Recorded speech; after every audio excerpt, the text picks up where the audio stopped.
बहुत पुरानी बात है। धारा नगरी में गंधर्वसेन नाम का एक राजा राज करते थे। उसकी 4 रानियां थीं। उनके 6 लड़के थे जो सब के सब बड़े ही चतुर और बलवान थे। संयोग से एक दिन राजा की मृत्यु हो गई और उनकी जगह उनका बड़ा बेटा शंख गद्दी पर बैठा। उसने कुछ दिन राज किया, लेकिन छोटे भाई विक्रम ने उसे मार डाला और स्वयं राजा बन बैठा। उसका राज्य दिनों दिन बढ़ता गया और वह सारे जम्बूद्वीप का राजा बन बैठा। एक दिन उसके मन में आया कि उसे घूमकर सैर करनी चाहिए और जिन देशों के नाम उसने सुने हैं, उन्हें देखना चाहिए। सो वह गद्दी अपने छोटे भाई भर्तृहरि को सौंपकर योगी बनकर राज्य से निकल पड़ा। उस नगर में एक ब्राह्मण तपस्या करता था। एक दिन देवता ने प्रसन्न होकर उसे एक फल दिया और कहा कि इसे जो भी खाएगा वह अमर हो जाएगा। ब्राह्मण ने वह फल लाकर अपनी पत्नी को दिया और देवता की बात भी बता दी। ब्राह्मणी बोली, हम अमर होकर क्या करेंगे? हमेशा भीख मांगते रहेंगे। इससे तो मरना ही अच्छा है। तुम इस फल को ले जाकर राजा को दे आओ और बदले में कुछ धन ले आओ। ये सुनकर ब्राह्मण फल लेकर राजा भर्तृहरि के पास गया और सारा हाल कह सुनाया। भर्तृहरि ने फल ले लिया और ब्राह्मण को 1,00,000 रुपये देकर विदा कर दिया। भर्तृहरि अपनी एक रानी को बहुत चाहता था। उसने महल में जाकर वह फल उसी को दे दिया। रानी की मित्रता शहर कोतवाल से थी। उसने वह फल कोतवाल को दे दिया। कोतवाल एक वेश्या के पास जाया करता था। वह उस फल को उस वेश्या को दे आया। वेश्या ने सोचा कि यह फल तो राजा को खाना चाहिए। वह उसे लेकर राजा भर्तृहरि के पास गई और उसे दे दिया। भर्तृहरि ने उसे बहुत सा धन दिया, लेकिन जब उसने फल को अच्छी तरह से देखा तो पहचान लिया। उसे बड़ी चोट लगी, पर उसने किसी से कुछ कहा नहीं। उसने महल में जाकर रानी से पूछा कि तुमने उस फल का क्या किया? रानी ने कहा, मैंने उसे खा लिया। राजा ने वह फल निकाल कर दिखा दिया। रानी घबरा गई और उसने सारी बात सच सच कह दी। भर्तृहरि ने पता लगाया तो उसे पूरी बात ठीक ठीक मालूम हो गई। वह बहुत दुखी हुआ। उसने सोचा, ये दुनिया माया जाल है, इसमें अपना कोई नहीं। वह फल लेकर बाहर आया और उसे धुलवाकर स्वयं खा लिया। फिर राजपाट छोड़ योगी का भेष बना जंगल में तपस्या करने चला गया। भर्तृहरि के जंगल में चले जाने से विक्रम की गद्दी सूनी हो गई। जब राजा इंद्र को ये समाचार मिला तो उन्होंने एक देव को धारा नगरी की रखवाली के लिए भेज दिया। वह रात दिन वहीं रहने लगा। भर्तृहरि के राजपाट छोड़कर वन में चले जाने की बात विक्रम को मालूम हुई तो वह लौटकर अपने देश में आया। आधी रात का समय था। जब वह नगर में घुसने लगा तो देव ने उसे रोका। राजा ने कहा, मैं विक्रम हूँ, यह मेरा राज है, तुम रोकने वाले कौन होते? देव बोला, मुझे राजा इंद्र ने इस नगर की चौकसी के लिए भेजा है। तुम सच्चे राजा विक्रम हो तो आओ, पहले मुझसे लड़ो। दोनों में लड़ाई हुई। राजा ने जरा सी देर में देव को पछाड़ दिया। तब देव बोला, हे राजन, तुमने मुझे हरा दिया, मैं तुम्हें जीवन दान देता हूँ। इसके बाद देव ने कहा, राजन, एक नगर और एक नक्षत्र में तुम 3 आदमी पैदा हुए थे। तुमने राजा के घर में जन्म लिया, दूसरे ने तेली के और तीसरे ने कुम्हार के। तुम यहाँ का राज करते हो, तेली पाताल का राज करता था। कुम्हार ने योग साध कर तेली को मारकर शमशान में पिशाच बना सिरस के पेड़ से लटका दिया है। अब वह तुम्हें मारने की फिराक में है, उससे सावधान रहना। इतना कहकर देव चला गया और राजा महल में आ गया। राजा को वापस आया देख सबको बड़ी खुशी हुई। नगर में आनंद मनाया गया। राजा फिर राज करने लगा। एक दिन की बात है कि शांतिशील नाम का एक योगी राजा के पास दरबार में आया और उसे एक फल देकर चला गया। राजा को आशंका हुई कि देव ने जिस आदमी को बताया था, कहीं यह वही तो नहीं है। ये सोच उसने फल नहीं खाया, भंडारी को दे दिया। योगी आता और राजा को एक फल दे जाता। संयोग से एक दिन राजा अपना अस्तबल देखने गया था। योगी वहीं पहुंच और फल राजा के हाथ में दे दिया। राजा ने उसे उछाला तो वह हाथ से छूटकर धरती पर गिर पड़ा। उसी समय एक बंदर ने झपटकर उसे उठा लिया और तोड़ डाला। उसमें से एक लाल निकला, जिसकी चमक से सबकी आंखें चौंधिया गईं। राजा को बड़ा आश्चर्य हुआ। उसने योगी से पूछा, आप ये लाल मुझे रोज क्यों दे जाते हैं? योगी ने जवाब दिया, महाराज, राजा, गुरु, ज्योतिषी, वैद्य और बेटी, इनके घर कभी खाली हाथ नहीं जाना चाहिए। राजा ने भंडारी को बुलाकर पीछे के सब फल मंगवाए। तुड़वाने पर सब में से एक एक लाल निकला। इतने लाल देखकर राजा को बड़ा हर्ष हुआ। उसने जौहरी को बुलवाकर उनका मूल्य पूछा। जौहरी बोला, महाराज, ये लाल इतने का मती है कि इनका मोल करोड़ों रुपयों में भी नहीं आंका जा सकता। एक एक लाल एक एक राज्य के बराबर है। ये सुनकर राजा योगी का हाथ पकड़कर गद्दी पर ले गया। बोला, योगीराज, आप सुनी हुई बुरी बातें दूसरों के सामने नहीं कही जाती। राजा उसे अकेले में ले गया। वहां जाकर योगी ने कहा, महाराज, बात यह है कि गोदावरी नदी के किनारे मसान में मैं एक मंत्र सिद्ध कर रहा हूँ। उसके सिद्ध हो जाने पर मेरा मनोरथ पूरा हो जाएगा। तुम एक रात मेरे पास रहोगे तो मंत्र सिद्ध हो जाएगा।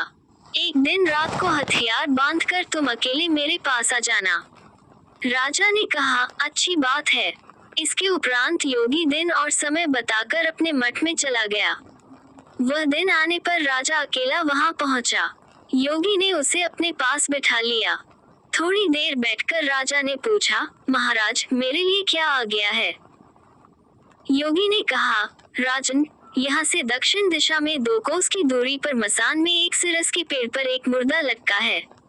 उसे मेरे पास ले आओ, तब तक मैं यहाँ पूजा करता हूँ। ये सुनकर राजा वहाँ से चल दिया।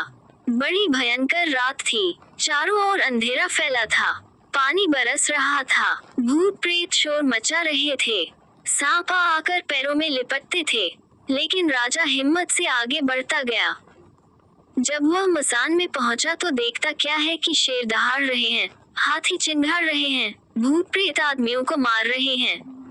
राजा बेधड़क चलता गया और सिरस के पेड़ के पास पहुंच गया। पेड़ जड़ से फुंगी तक आग से दहक रहा था। राजा ने सोचा, हो न हो, ये वही योगी है जिसकी बात देव ने बताई थी। पेड़ पर रस्सी से बंधा मुर्दा लटक रहा था। राजा पेड़ पर चढ़ गया और तलवार से रस्सी काट दी। मुर्दा नीचे गिर पड़ा और दहाड़ मार मार कर रोने लगा। राजा ने नीचे आकर पूछा, तू कौन है? राजा का इतना कहना था कि वह मुर्दा खिलखिलकर हंस पड़ा। राजा को बड़ा आश्चर्य हुआ। तभी वह मुर्दा फिर पेड़ पर जा लटका। राजा फिर चढ़कर ऊपर गया और रस्सी काट मुर्दे का बगल में दबा नीचे आया। बोला, बता, तू कौन है? मुर्दा चुप रहा। तब राजा ने उसे एक चादर में बांधा और योगी के पास ले चला। रास्ते में वह मुर्दा बोला, मैं बेताल हूँ। तू कौन है और मुझे कहाँ ले जा रहा है? राजा ने कहा, मेरा नाम विक्रम है। मैं धारा नगरी का राजा हूँ। मैं तुझे योगी के पास ले जा रहा हूँ। बेताल बोला, मैं एक शर्त पर चलूंगा। अगर तू रास्ते में बोलेगा तो मैं लौटकर पेड़ पर जा लटकूंगा। राजा ने उसकी बात मान ली। फिर बेताल बोला, पंडित, चतुर और ज्ञानी, इनके दिन अच्छी अच्छी बातों में बीतते हैं, जबकि मूर्खों के दिन कलह और नींद में। अच्छा होगा कि हमारी राह भली बातों की चर्चा में बीत जाए। मैं तुझे एक कहानी सुनाता हूँ, ले सुन। तो गाइस, कहानी सुनिए। कहानी बहुत ही मस्त है और कहीं जाइएगा नहीं। काशी में प्रताप मुकुट नाम का राजा राज्य करता था। उसके वज्र मुकुट नाम का एक बेटा था। एक दिन राजकुमार दीवान के लड़के को साथ लेकर शिकार खेलने जंगल गया। घूमते घूमते उन्हें तालाब मिला। उसके पानी में कमल खिले थे और हंस किलोल कर रहे थे। किनारों पर घने पेड़ थे जिन पर पक्षी चहचहा रहे थे। दोनों मित्र वहां रुक गए और तालाब के पानी में हाथ मुंह धोकर ऊपर महादेव के मंदिर पर गए। गुरु को उन्होंने मंदिर के बाहर बांध दिया। वो मंदिर में दर्शन करके बाहर आए तो देखते क्या है कि तालाब के किनारे राजकुमारी अपनी सहेलियों के साथ स्नान करने आई है। दीवान का लड़का तो वहीं एक पेड़ के नीचे बैठा रहा, पर राजकुमार से न रहा गया। वह आगे बढ़ गया। राजकुमारी ने उसकी ओर देखा तो वह उस पर मोहित हो गया। राजकुमारी भी उसकी तरफ देखती रही। फिर उसने किया क्या कि जोड़े में से कमल का फूल निकाला, कान से लगाया, दांत से कुतरा, पैर के नीचे दबाया और फिर छाती से लगा अपनी सखियों के साथ चली गई। उसके जाने पर राजकुमार निराश हो अपने मित्र के पास आया और सब हाल सुनाकर बोला, मैं इस राजकुमारी के बिना नहीं रह सकता, पर मुझे न तो उसका नाम मालूम है न ठिकाना, वह कैसे मिलेगी। दीवान के लड़के ने कहा, राजकुमार आप इतना घबराए नहीं, वह सब कुछ बता गई है।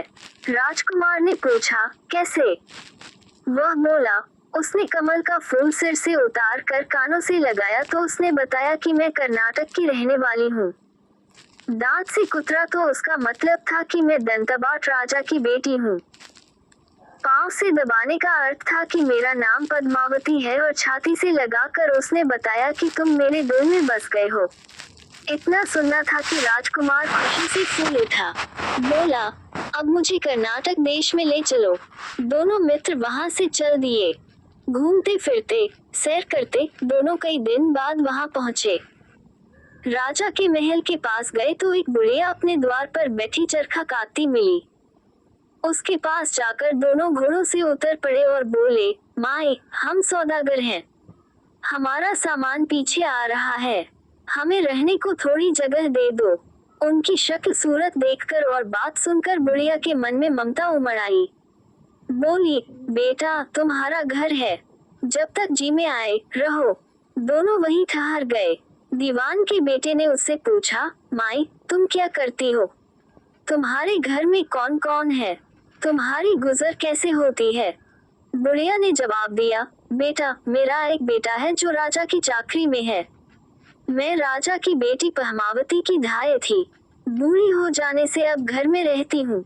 राजा खाने पीने को दे देता है। दिन में एक बार राजकुमारी को देखने महल में जाती हूँ।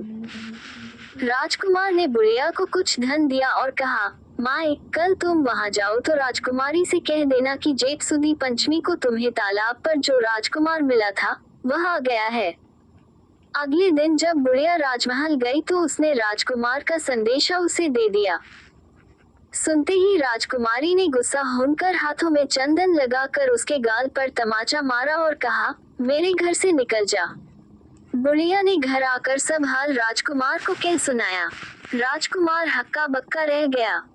तब उसके मित्र ने कहा, राजकुमार आप घबराएं नहीं, उसकी बातों को समझें। उसने 200 उंगलियां सफेद चंदन में मारी, इससे उसका मतलब यह है कि अभी 10 रोज चांदनी के हैं। उनके बीतने पर मैं अंधेरी रात में मिलूंगी। 10 दिन के बाद बुढ़िया ने फिर राजकुमारी को खबर दी तो इस बार उसने केसर के रंग में 3 उंगलियां डुबोकर उसके मुंह पर मारी और कहा, भाग यहाँ से। बुढ़िया ने आकर सारी बात सुना दी। राजकुमार शोक से व्याकुल हो गया। दीवान के लड़के ने समझाया, इसमें हैरान होने की क्या बात है? उसने कहा है कि मुझे मासिक धर्म हो रहा है, 3 दिन और ठहरो। 3 दिन बीतने पर बुढ़िया फिर वहां पहुंची। इस बार राजकुमारी ने उसे फटकार कर पश्चिम की खिड़की से बाहर निकाल दिया। उसने आकर राजकुमार को बता दिया। सुनकर दीवान का लड़का बोला, मित्र उसने आज रात को तुम्हें उस खिड़की की राह बुलाया है। मारे खुशी के राजकुमार उछल पड़ा। समय आने पर उसने बुढ़िया की पोशाक पहनी, इत्र लगाया, हथियार बांधे। दोपहर रात बीतने पर वह महल में जा पहुंचा और खिड़की में से होकर अंदर पहुंच गया। राजकुमारी वहां तैयार खड़ी थी। वह उसे भीतर ले गई। अंदर के हाल देखकर राजकुमार की आंखें खुल गईं। एक से एक बढ़कर चीजें थी। रात भर राजकुमार राजकुमारी के साथ रहा। जैसे ही दिन निकलने को आया कि राजकुमारी ने राजकुमार को छिपा दिया और रात होने पर फिर बाहर निकाल लिया। इस तरह कई दिन बीत गए। अचानक एक दिन राजकुमार को अपने मित्र की याद आई। उसे चिंता हुई कि पता नहीं उसका क्या हुआ होगा। उदास देखकर राजकुमारी ने कारण पूछा तो उसने बता दिया। बोला, वह मेरा बड़ा प्यारा दोस्त है, बड़ा चतुर है। उसकी होशियारी ही से तो तुम मुझे मिल पाए हो। राजकुमारी ने कहा, मैं उसके लिए बढ़िया बढ़िया भोजन बनवाती हूँ, तुम उसे खिलाकर तसल्ली देकर लौट आना। खाना साथ में लेकर राजकुमार अपने मित्र के पास पहुंचा। वे महीने भर से मिले नहीं थे। राजकुमार ने मिलने पर सारा हाल सुनाकर कहा कि राजकुमारी को मैंने तुम्हारी चतुराई की सारी बातें बता दी हैं। तभी तो उसने ये भोजन बनाकर भेजा है। दीवान का लड़का सोच में पड़ गया। उसने कहा, ये तुमने अच्छा नहीं किया। राजकुमारी समझ गई कि जब तक मैं हूँ, वो तुम्हें अपने बस में नहीं रख सकती। इसलिए उसने इस खाने में जहर मिलाकर भेजा है। ये कहकर दीवान के लड़के ने थाली में से एक लड्डू उठाकर कुत्ते के आगे डाल दिया। खाते ही कुत्ता मर गया। राजकुमार को बड़ा बुरा लगा। उसने कहा, ऐसी स्त्री से भगवान बचाए, मैं अब उसके पास नहीं जाऊंगा। दीवान का बेटा बोला, नहीं, अब ऐसा उपाय करना चाहिए जिससे हम उसे घर ले चलें। आज रात को तुम वहां जाओ। जब राजकुमारी सो जाए तो उसकी बाईं जांघ पर त्रिशूल का निशान बनाकर उसके गहने लेकर चले आना। राजकुमार ने ऐसा ही किया। उसके आने पर दीवान का बेटा उसे साथ ले योगी का भेष बना, मरघट में जा बैठा और राजकुमार से कहा कि तुम ये गहने लेकर बाजार में बेच आओ। कोई पकड़े तो कह देना कि मेरे गुरु के पास चलो और उसे यहाँ ले आना। राजकुमार गहने लेकर शहर गया और महल के पास एक सुनार को उन्हें दिखाया। देखते ही सुनार ने उन्हें पहचान लिया और कोतवाल के पास ले गया। कोतवाल ने पूछा तो उसने कह दिया कि ये मेरे गुरु ने मुझे दिए हैं। गुरु को भी पकड़वा लिया गया। सब राजा के सामने पहुंचे। राजा ने पूछा, योगी महाराज, ये गहने आपको कहाँ से मिले? योगी बने दीवान के बेटे ने कहा, महाराज, मैं मसान में काली चौदस को डाकिनी मंत्र सिद्ध कर रहा था कि डाकिनी आई। मैंने उसके गहने उतार लिए और उसकी बाईं जांघ में त्रिशूल का निशान बना दिया। इतना सुनकर राजा महल में गया और उसने रानी से कहा कि पद्मावती की बाईं जांघ पर देखो कि त्रिशूल का निशान तो नहीं है। रानी देखा तो था। राजा को बड़ा दुख हुआ। बाहर आकर वह योगी को एक ओर ले जाकर बोला, महाराज, धर्मशास्त्र में खोटी स्त्रियों के लिए क्या दंड है? योगी ने जवाब दिया, राजन, ब्राह्मण, गौ, स्त्री, लड़का और अपने आश्रय में रहने वाले से कोई खोटा काम हो जाए तो उसे देश निकाला दे देना चाहिए। ये सुनकर राजा ने पद्मावती को डोली में बिठाकर जंगल में छुड़वा दिया। राजकुमार और दीवान का बेटा तो ताक में बैठे ही थे। राजकुमारी को अकेली पाकर साथ ले अपने नगर में लौट आए और आनंद से रहने लगे। इतनी बात सुनाकर बेताल बोला, राजन, ये बताओ कि पाप किसको लगा है? राजा ने कहा, पाप तो राजा को लगा। दीवान के बेटे ने अपने स्वामी का काम किया। कोतवाल ने राजा को कहना माना और राजकुमार ने अपना मनोरथ सिद्ध किया। राजा ने पाप किया, जो बिना विचारे उसे देश निकाला दे दिया। राजा का इतना कहना था कि बेताल फिर उसी पेड़ पर जा लटका। राजा वापस गया और बेताल को लेकर चल दिया। बेताल बोला, राजन, सुनो, एक कहानी और सुनाता हूँ। तो सुने एक कहानी और। यमुना के किनारे धर्मस्थान नामक एक नगर था। उसी नगर में गणाधिक नाम का राजा राज करता था। उसी में केशव नाम का एक ब्राह्मण भी रहता था। ब्राह्मण यमुना के तीर पर जप तप किया करता था। उसकी एक लड़की थी जिसका नाम मालती था। वह बड़ी रूपवती थी। जब वह ब्याह के योग्य हुई तो उसके माता पिता और भाई को चिंता हुई। संयोग से एक दिन जब ब्राह्मण अपने किसी यजमान की बारात में गया था और भाई पढ़ने गया था, तभी उनके घर में एक ब्राह्मण का लड़का आया। लड़की की मां ने उसके रूप और गुणों को देखकर उससे कहा कि मैं तुमसे अपनी लड़की का ब्याह करूंगी। होनहार की बात की उधर ब्राह्मण पिता को भी एक दूसरा लड़का मिल गया और उसने उस लड़के को भी यही वचन दे दिया। उधर ब्राह्मण का लड़का जहाँ पढ़ने गया था, वहाँ वह एक लड़के से यही वादा कराया। कुछ समय बाद बाप बेटे घर में इकट्ठे हुए तो देखते क्या है कि वहाँ एक तीसरा लड़का और मौजूद है। दो उनके साथ आए थे। अब क्या हो? ब्राह्मण, उसका लड़का और ब्राह्मणी बड़े सोच में पड़े। दैवयोग से हुआ क्या कि लड़की को सांप ने काट लिया और वह मर गई। उसके बाप, भाई और तीनों लड़कों ने बड़ी भाग दौड़ की, जहर झाड़ने वालों को बुलाया, पर कोई नतीजा न निकला। सब अपनी अपनी करके चले गए। दुखी होकर वे उस लड़की को शमशान में ले गए और क्रियाकर्म कराए। तीनों लड़कों में से एक ने तो उसकी हड्डियां चुन ली और फकीर बनकर जंगल में चला गया। दूसरे ने राख की गठरी बांधी और वहीं झोपड़ी डालकर रहने लगा। तीसरा योगी होकर देश देश घूमने लगा। एक दिन की बात है, वह तीसरा लड़का घूमते घामते किसी नगर में पहुंचा और एक ब्राह्मणी के घर भोजन करने बैठा। जैसे ही उस घर की ब्राह्मणी भोजन परोसने आई कि उसके छोटे लड़के ने उसका आंचल पकड़ लिया। ब्राह्मणी से अपना आंचल छुड़ता नहीं था। ब्राह्मणी को बड़ा गुस्सा आया। उसने अपने लड़के को झिड़का, मारा पीटा, फिर भी वह न माना तो ब्राह्मणी ने उसे उठाकर जलते चूल्हे में पटक दिया। लड़का जलकर राख हो गया। ब्राह्मण बिना भोजन किए ही उठ खड़ा हुआ। घर वालों ने बहुतेरा कहा, पर वह भोजन करने के लिए राजी न हुआ। उसने कहा, जिस घर में ऐसी राक्षसी हो, उसमें मैं भोजन नहीं कर सकता। इतना सुनकर वह आदमी भीतर गया और संजीवनी विद्या की पोथी लाकर एक मंत्र पढ़ा। जलकर राख हो चुका लड़का फिर से जीवित हो गया। ये देखकर ब्राह्मण सोचने लगा कि अगर यह पोथी मेरे हाथ पड़ जाए तो मैं भी उस लड़की को फिर से जिला सकता हूँ। इसके बाद उसने भोजन किया और वहीं ठहर गया। जब रात को सब खा पी कर सो गए तो वह ब्राह्मण चुपचाप वह पोथी लेकर चल दिया। जिस स्थान पर उस लड़की को जलाया गया था, वहां जाकर उसने देखा कि दूसरे लड़के वहां बैठे बातें कर रहे हैं।